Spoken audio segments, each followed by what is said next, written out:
Hello, welcome back to my channel. I am Chattie and my channel is Chattie's Mad Chatter, where I will be chatting away madly about books.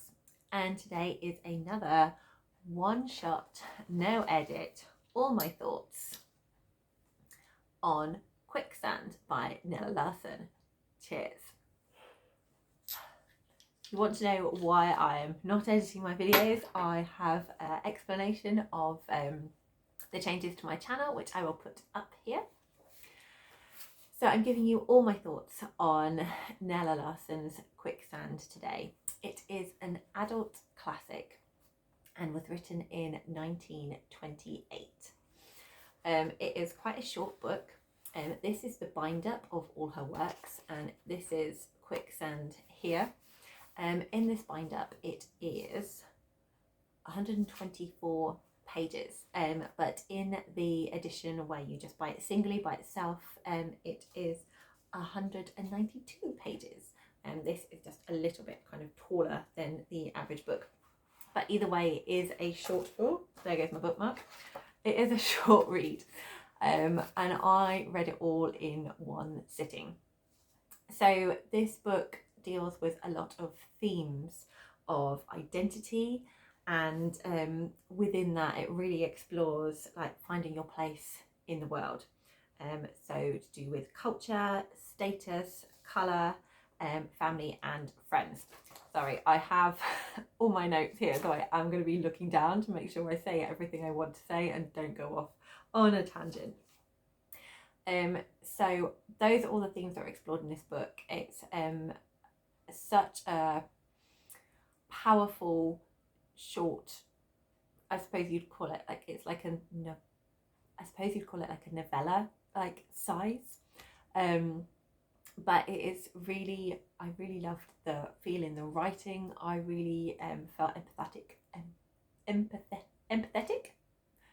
empathy for the main character, Helga Crane. I really enjoyed Nella Larson's writing style, and it really felt like she put a lot of herself into this book. So I'm going to now be kind of the way I feel, because it's so small and because of the themes are kind of like present throughout the book, to kind of explain about it a little bit more. I will be going into mild spoilers now. So if you're someone who really enjoys knowing as little as possible about the book before you read it, and you are intrigued by those themes and don't really want to know any more, then please do feel free to stop the video. I'm not going to be going into specifics, so like any kind of like characters or plot points, but I am going to be kind of like just running through, I suppose, kind of like the emotions and the themes of this book as an overview, and it will kind of give you a hint as to the direction the story goes. So that's as spoilery as it is, so proceed at your own caution. That's not right. Proceed at your own risk. Read with caution, listen with caution, watch with caution. Anyway, we're going in now. So Quicksand tells the story of Helga Crane, who is a young woman in her early 20s. She is of mixed heritage. Her mother is a white middle-class woman, and her father was black and described as a gambler who left his family. So throughout her childhood, she is a black girl growing up amongst white people. And it's the 1920s, then this is written and set. It's in America. So she's growing up in Chicago. And sadly, this produces a lot of self-hatred for Helga. Her parents weren't married, so she also has that to be kind of dealing with. So there is a lot of prejudice against her, and growing up in a society that doesn't really want her or accept her. Later on, her mother remarried. Her mother married a white man. She took Helga with her, and Helga was not loved by that family. And the mother's family, so all of her relations, didn't take Helga in either after her mother's death. So Helga is perceived as having no family by the members of the Black community. So that's another kind of stigma towards her as well. We get kind of all of these hints about her childhood and experiences of her childhood kind of like scattered throughout the book, so kind of understanding what it must have been like for her. It doesn't really go into extreme detail, but it's enough to kind of give you an overview of, I suppose, kind of like the general emotion, and it kind of explores that her sense of self-shame as well, done through absolutely no fault of her own, and that is really quite heartbreaking. She does come to change her view from mixing more in Black society. She absolutely does come to change her point of view of who she is, but there is still like that ingrained self-shame brought upon by merely being Black in a white society in the 1920s Chicago. So getting really croaky now. Again, that's better. So as we kind of go through this book, Nella Larson describes different sort of societies and how they react to Helga and how Helga kind of feels about them. So we have the kind of snobbish Black community who are very conservative, and they place a lot of emphasis on the importance of family and having family, and they also tend to, as the phrase is, stay in their place. So in order to kind of be accepted by whites, they fit into this pigeonhole of a good Black community under this white patriarchy. We then meet very different Black community, which is the Black community in New York, who are full of ideas. They are activists. They are fighting for, can't read my own writing here. They are fighting for Black rights, and some of them are mixing with white activists as well, wanting the same thing, whereas others view mixing with white people as almost like fraternizing with the enemy and don't approve of that at all. And all of them are very liberal, and you get all of these 1920s New York party time vibes from this part of the community, which is a lot of fun. And then you obviously have the white society that Helga grew up in, where she was not welcome. So you get a little small snippet of that there is no way that she can like find a place sort of within her mother's family, who appeared to care about her slightly by paying for her education, but not enough to go and visit her or give her that unconditional love or kind of put her above anyone else. There's none of that for her. And we then get to go and see another side of her mother's family, who live in Denmark, and they kind of pride themselves on being arty, more liberal. They're sort of very like white bourgeoisie, more kind of left field thinking, interested in sort of more of a arts and free living, and they welcome Nella as being exotic. And then we have the final kind of society that is explored in here is the Black society, who are very religious Christian churchgoers. So again, you get a really different vibe from that community as well. So each one of these societies Helga spends some time with, and in some of them she excels and really makes a place for herself. In others she always kind of feels like that she doesn't fit in. And she starts in some of them, you know, she starts to feel at home. She starts to put down some friendship groups, some very tiny roots, no big roots, just tiny ones. She starts to kind of feel like this is the life for her. This is where she belongs. This is where she could be.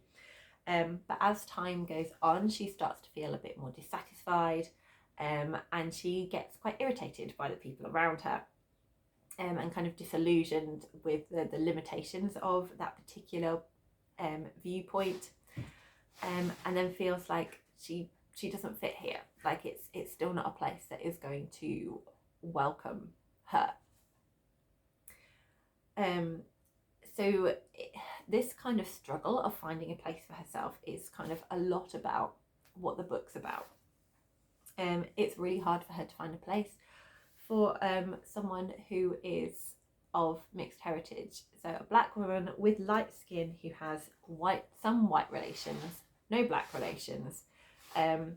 She is very intelligent and beautiful, and she does enjoy kind of the finer things in life. She does enjoy the bourgeoisie culture, having nice clothes, enjoying food, dancing, feeling attractive, and she wants to have all of this without needing to feel ashamed of herself or guilty about enjoying those things or wanting those things.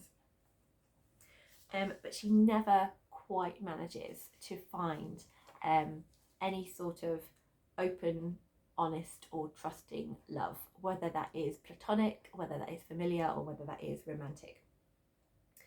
And we're quite unsure of whether that is the truth of the matter or if that is how it's seen through Helga's eyes. She doesn't completely let herself go and kind of immerse herself in things. You almost feel like there's a part of her that's holding back, like she doesn't believe that she is worthy of this place in her. So she almost like it's quite like she kind of goes in fully, yes, this is a place for me, I'm so happy here, I'm going to completely forget all of the other parts of my life, this is where I fit, this is where I belong, lovely, lovely, lovely, lovely. And then slowly she realizes, she takes off her rose-colored glasses, and it's not as amazing as she thought. She doesn't feel as comfortable here as she to begin with, and then everything that she started to love about it, she started to feel irritated by and annoyed by the people. So when I read the 3 short stories, that was February.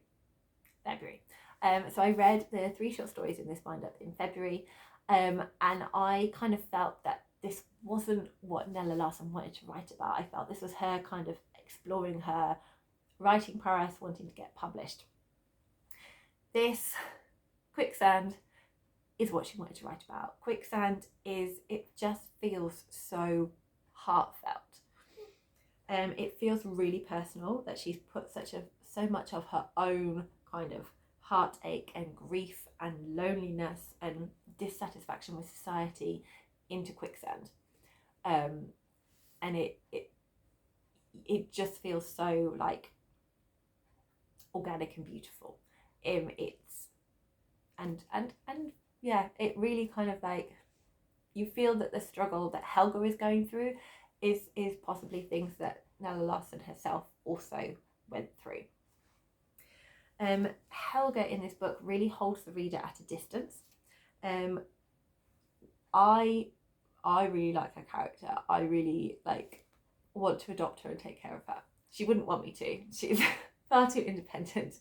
She wouldn't take kindly to that at all. She'd need to be more of a child. She's a grown woman in this. But I do feel that connection. I do feel like I just want to help her and support her. Where was I going with this? Yeah, so as a reader, you kind of, well, I definitely felt like I want to love her and help her and listen to her, but it's like she's not going to let you in. So just like all of the characters that could be potential friends in here, that she could kind of be able to kind of let herself form those relationships and things within here, she doesn't quite like let herself go. She doesn't fully trust that there is this friendship there, and we just kind of guess that is due to all of those years of hurt and pain and kind of that feeling of self-worth that are responsible for her not really being able to embrace like true long-lasting friendships and things in here.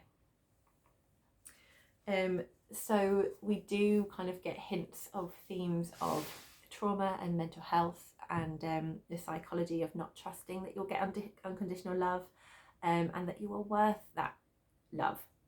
I feel it really kind of holds her back from being able to feel that she has a place in society.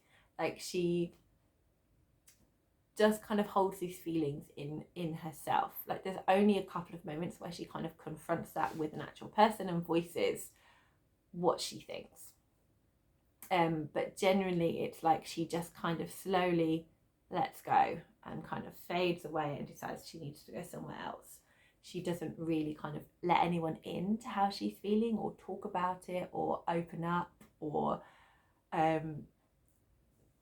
have those kind of meaningful conversations where maybe they could explore how she was feeling and kind of move past that, or expand to society, or talk about the fact that maybe she doesn't, although people are initially welcome to her, she doesn't really feel that she's totally welcome or has a place there.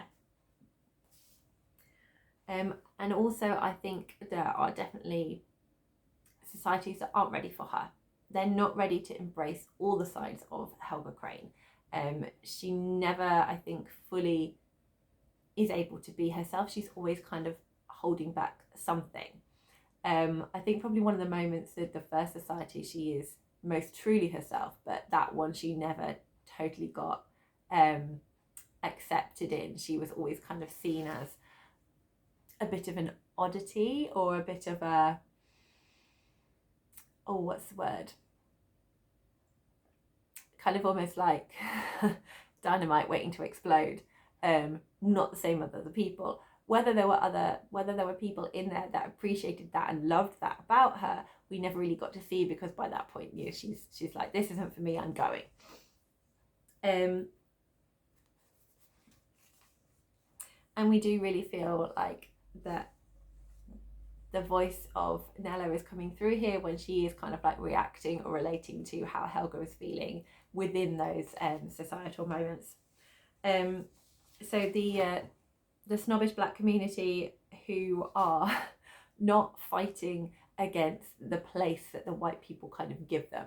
So we see this at the beginning of the book, where Helga is a school teacher in a black school, and they are visited by I can't remember if he was like a priest or a minister of the white society, or like a governor or a school owner or something, and gives this speech, and the school clap it, and Helga's like, why are you clapping?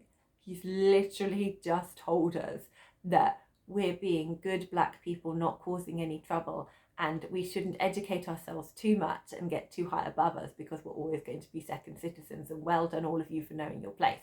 And so she then is so irritated by everyone who is just clapping and just accepting this place that they have been carved out by the white patriarchy. So yeah, she feels incredibly patronized and disgusted and horrified that it appears that no one else in this society seems to see that there's a problem. Whereas maybe they're just clapping to appease this person and don't actually believe it, and they just kind of want to get paid at the end of the day and don't want to cause trouble. She doesn't seem to have those conversations with people about, what did you think? She was just like, no, not for me, I need to get out. And then when we go to a bit further on, and we see the New York activists who are, you know, living the bourgeoisie lifestyle, having a wonderful time with dancing and being very cultured, and then having debates about what they should be doing, and going on demonstrations and fighting against the white patriarchy, which is obviously, she felt a lot better about being here, because that's what she disagreed with in the last place, that they shouldn't accept the place that they have been, that her community has been given.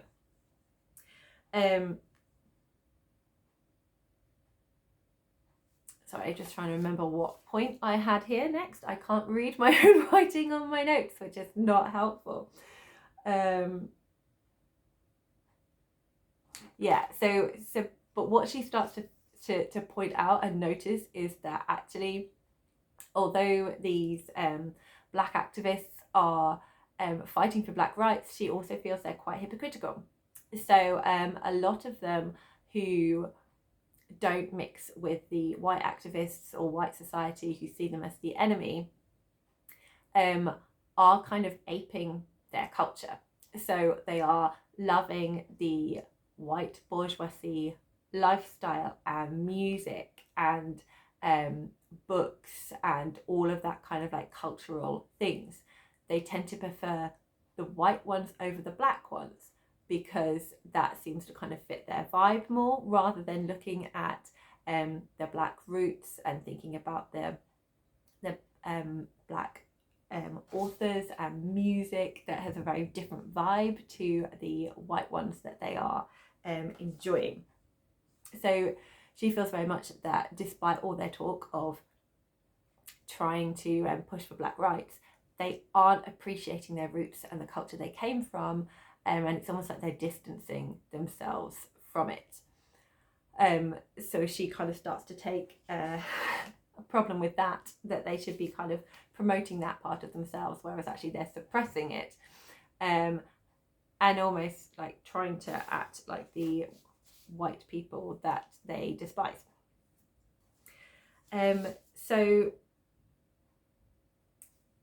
So amongst all of this, we are still rooting for Helga to kind of coexist all of those thoughts and ideas and kind of carve a place out for herself. When we get to kind of the final part of the book, where she's kind of in her latest moment of society and she's really trying to like make it work, but then starts to have those same feelings of being, this isn't for me, this isn't my place, I need to get out of here.